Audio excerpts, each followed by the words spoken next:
we will finally see a, kind of a special case of factorial designs in which we don't have only discrete factors, but we have continuous factors.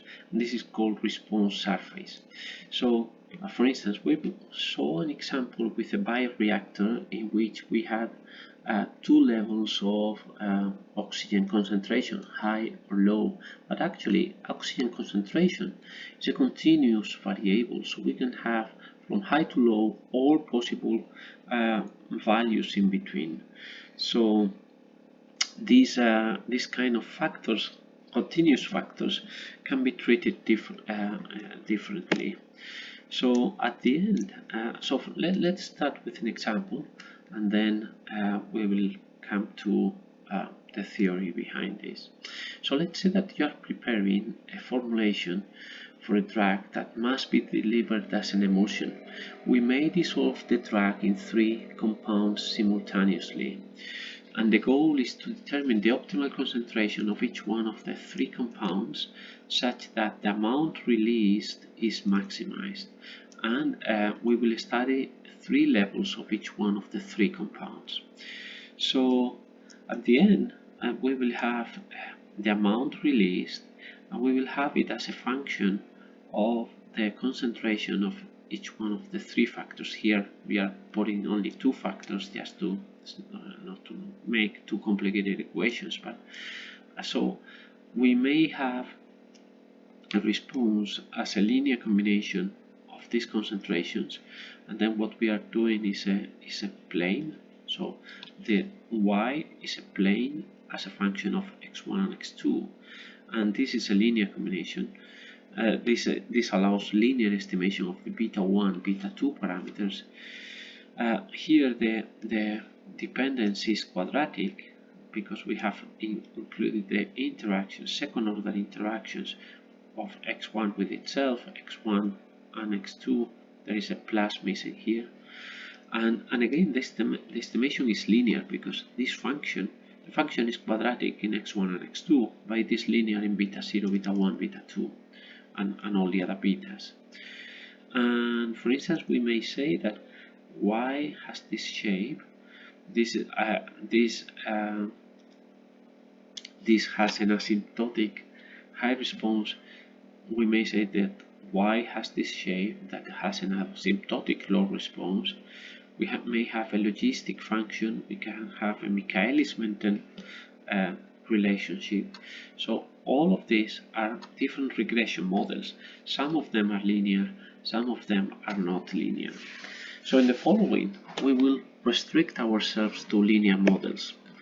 So yeah, in general, what we are saying, and that is why this technique is called response surface, is that y that is here represented in this axis is a function of x1 and x2. And what we are saying with this equation here is the shape of this surface, or the family of surfaces that we allow, and the specific choices of the beta parameters here will determine what is the specific shape of the curve of the surface.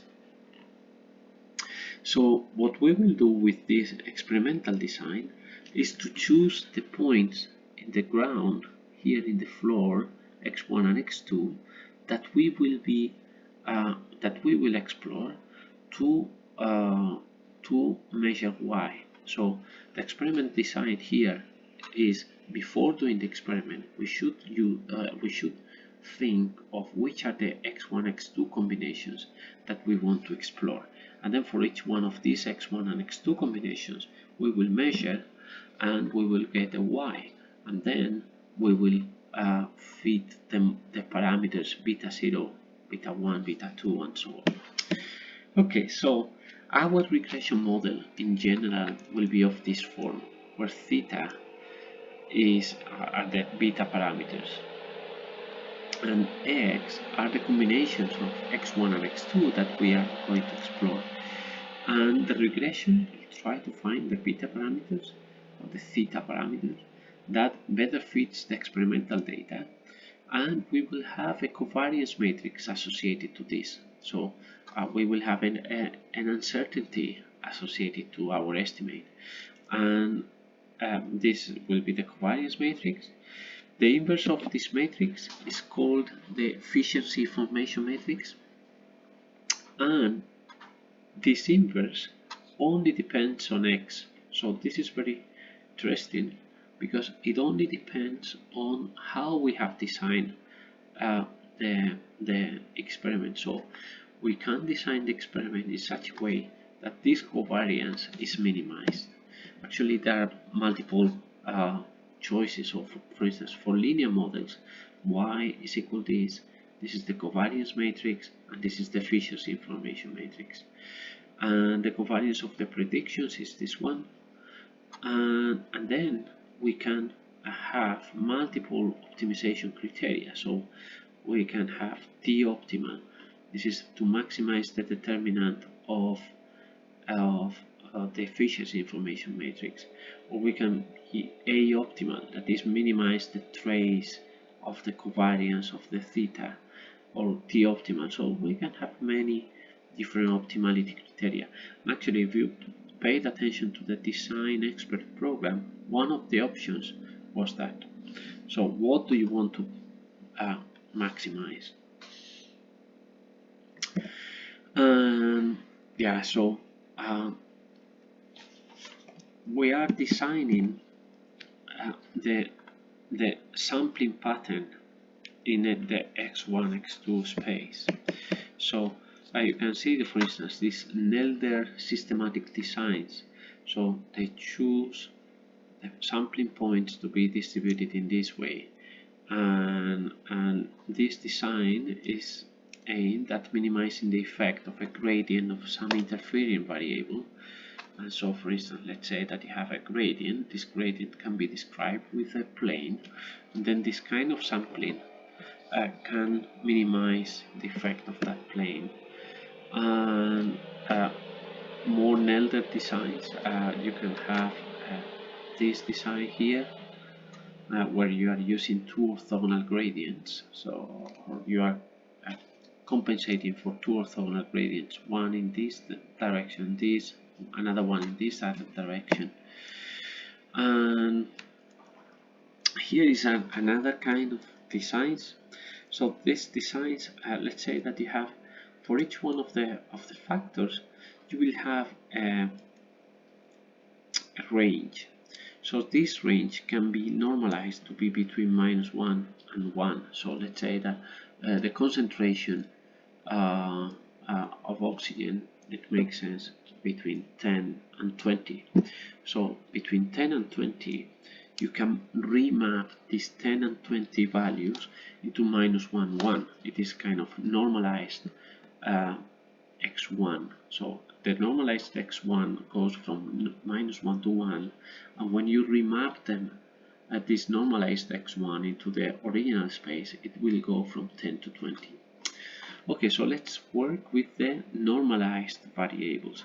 So with the normalized variables, let's say that we want to fit a model of this kind. So we have our response is an intercept plus the first order, the main effect, second order interactions. This is main effect again, but now with x3, second order interactions, and second order interaction.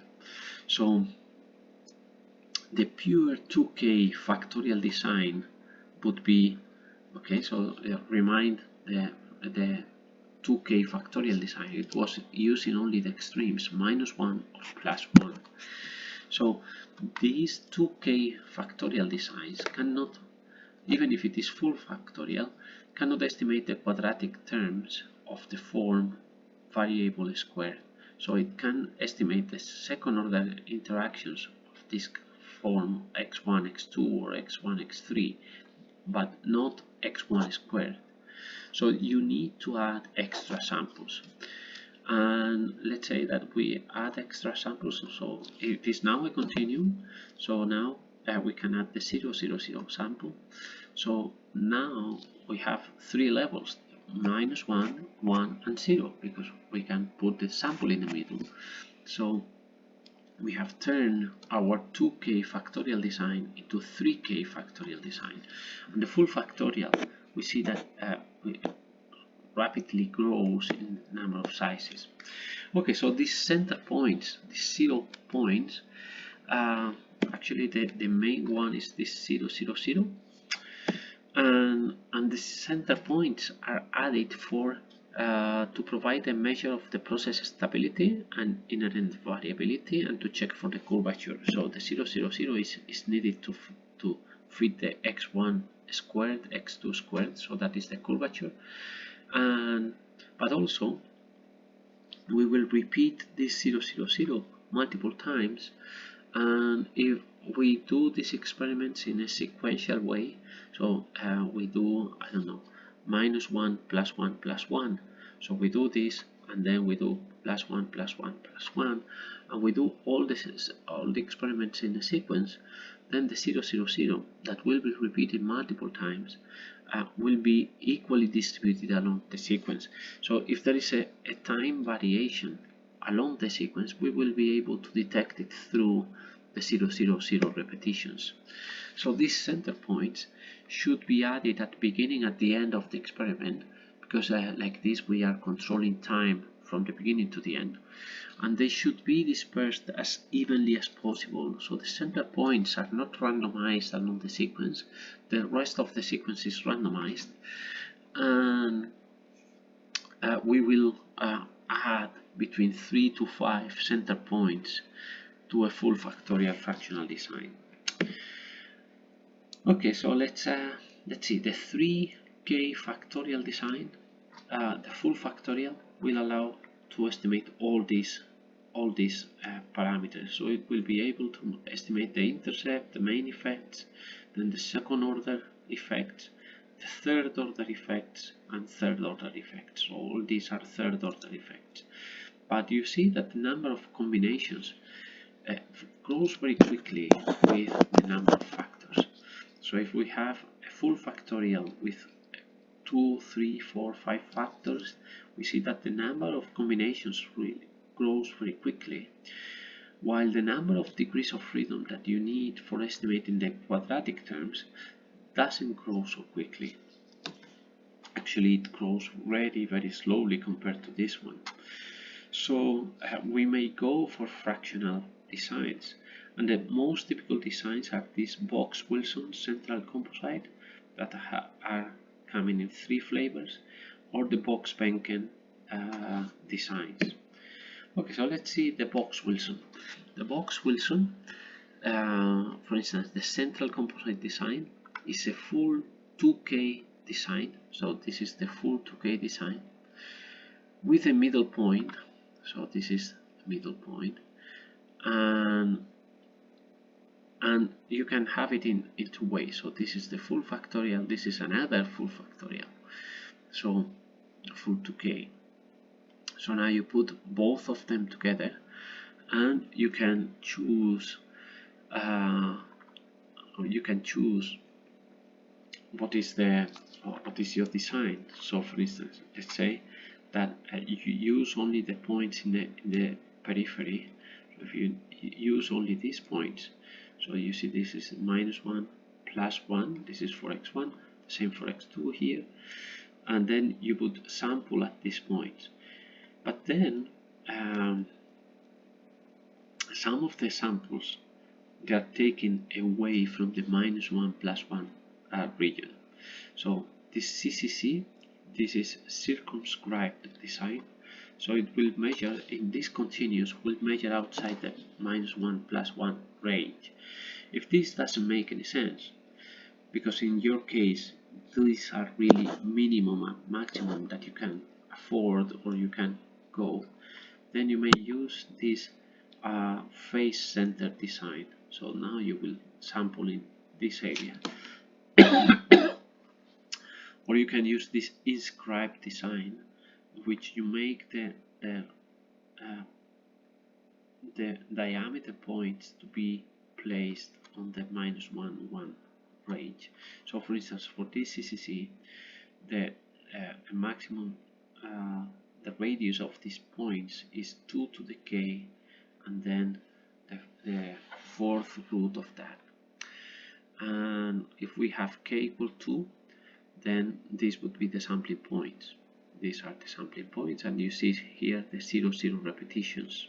So we have 4 repetitions of the central point. And box Benken designs are kind of similar. So at the end, we will have all the time this -1, 1, 0 sampling points. Depending on whether you have the circumscribed or not, you will go away from this -1, 1. But in the box Benken, it is, for instance, this is CCF, so this is the face center design. So in the face center design, we are restricted to the -1, 1 range. So that is why we have this, and we have this central point that is replicated 6 times. The box Benken design is this one, where we have the 0 and the +1, -1 sampling points. We have only 3 replications, and to achieve the same power, we need fewer points with the box Benken design compared to the face center design. So these box Benken are normally preferred. Some comments. CCC allows blocking, so CCC is this one, and we will not go into the details, but we have seen before in the previous video that blocking with factorial designs, they are kind of difficult to handle, but CCC allows blocking. CCF, so the face center, this one here, doesn't allow blocking, and box Benken allows blocking in some circumstances. So here we have an example in which we have CCC with 2 blocks, and this is very easily obtained by separating the full factorial design and the axial design. So we have the full factorial design and the axial design here. And here we have another example for CCC with 3 blocks, and then the full factorial design is split in 2, and the axial design is not split. So it depends on. So there are multiple ways of performing this experiment and divide them in blocks. And we saw already in the previous video that all that translates into what are the properties of X and Z and these covariance matrices, and all these again are related to this kind of reasonings where we have the covariance of the beta parameters of the model parameters, or the covariance or the information and so on. Okay, so this would be all for the response surface, and the main message here is that if your variables are continuous, then you can analyze them in very nice ways that minimizes the uncertainty that you have on your parameters. And all these designs are basically dealing with this kind of models where we have kind of Taylor expansion of the function. If you have more nonlinear models like these ones here, you can apply the same ideas, but you need to do the design with a computer and try to minimize these determinants or traces or whatever. So this would be all for the response surface, and see you in the next